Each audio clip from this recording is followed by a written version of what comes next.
بسم اللہ الرحمن الرحیم۔ السلام علیکم ناظرین کرام، بہت ہی مختصر سی ویڈیو ہے لیکن بہت ہی اہم پیغام اور بہت ہی اندر کی خبر لے کے آیا ہوں۔ آج بھارت کا ریپبلک ڈے تھا اور ذرا سوچئے کہ اس میں مہمان خصوصی کون تھا؟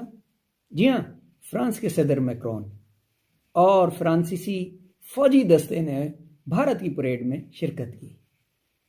آپ سمجھ گئے ہوں گے، مودی نے 2019 میں سوئفٹ ریٹارٹ کی ہزیمت اٹھانے کے بعد یہ کہا تھا کہ اگر ہمارے پاس رافیل ہوتے تو آج ہمارا یہ حال نہ ہوتا، لیکن ہمارے موجودہ ایئر چیف نے رافیل کا بھی راستہ بند کر دیا۔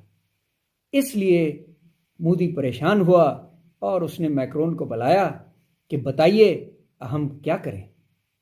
لیکن اس کی مکمل تفصیل آپ کو دوں گا اگلی ویڈیو میں، انتظار کیجیے۔